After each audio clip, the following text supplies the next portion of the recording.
Hey guys, how's it going? Kevin Cleary here with a first impressions video for you. I've got this JX6 from Bark River. There's a quick look at the sheath. I'll bring this back in when we do our measurements.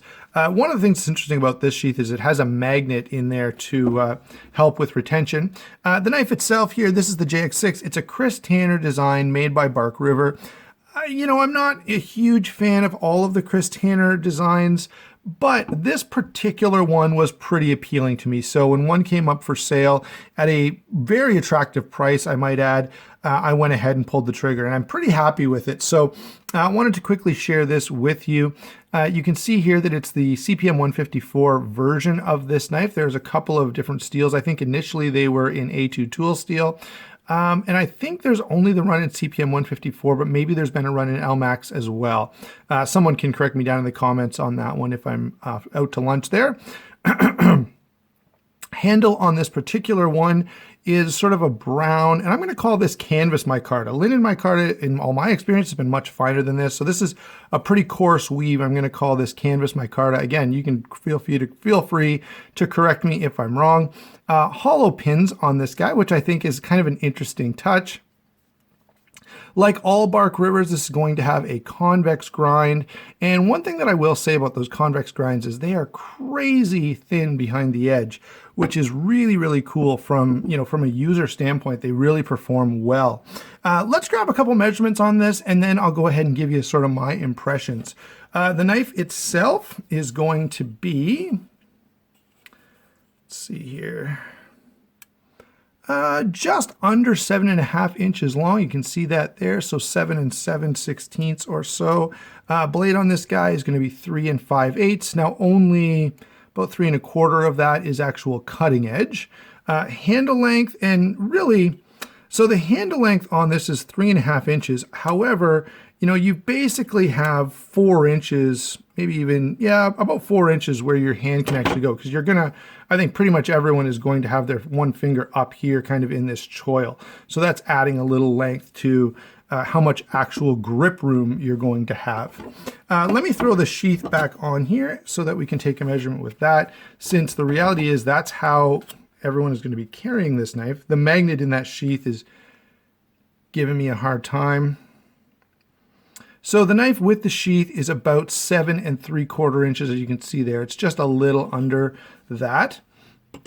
Now let's go ahead and grab a weight, and then I'll give you my first impressions.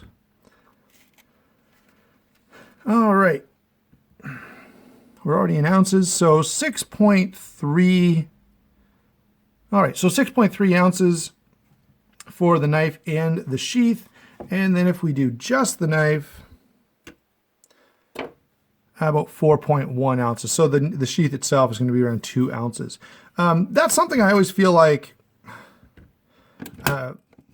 is sort of necessary when talking about a knife, because, right, this is a fixed blade. No one's carrying it around just either in their hand like this or putting it in their pocket with the blade exposed. You have to carry it with a sheath, so it only makes sense to me anyway to share with you guys the size and weight along with the sheath. Now, how I've been carrying this, I have already carried it just a little bit.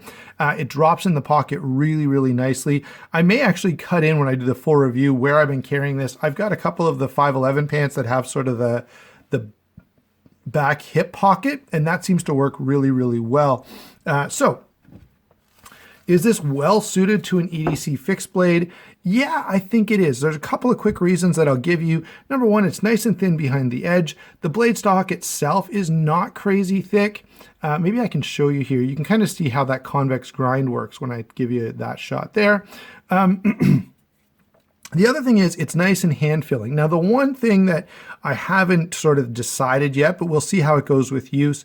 This knife is one of those knives that almost forces you into sort of a saber grip with your thumb up here. Now, it's got that nice cutter at the back to accommodate your thumb, but I don't know how well it would work in more of a hammer grip. It just doesn't feel right in a hammer grip. It feels like it's meant to be held in a saber grip. And so we'll see over time if I like that, or if I feel like I'd like a little bit of extra sort of variation. Not that long ago, I was talking with you guys about the Tusk, and the Tusk feels a little nicer in a hammer grip. It works well in a saber grip also, but just seems to have that little bit of extra variability. Anyway, yeah, do I think this will be a good EDC fixed blade? Absolutely, I do. The blade stock is nice. The belly is very nice, going to give you a lot of versatility there. Plus, this is not a scary looking knife. I feel like this is kind of a knife that looks very traditional and very, I don't know, very non-threatening. And I think that's a real advantage. If you're EDCing a fixed blade, that's already something that not everyone is going to be used to seeing. And so there's always that thought in the back of your head, if I pull this out, is anyone going to freak out here? But I think this is a knife that you could pretty easily use even in any kind of public place, and no one's going to get too excited. Thanks for watching, guys. I'd love to hear your comments down below. What is the Bark River that you think makes a really, really nice EDC blade? And let me just give you one little preview. If you're still listening, you'll know about this. I'm talking with a friend right now about potentially borrowing a few small fixed blades, including a few Bark Rivers, to make a larger video where I kind of discuss some of these higher end fixed blade knives and share with you my recommendations about which ones I feel like are most well suited to this role. Thanks for watching. Don't forget to like and subscribe, and we will talk to you soon.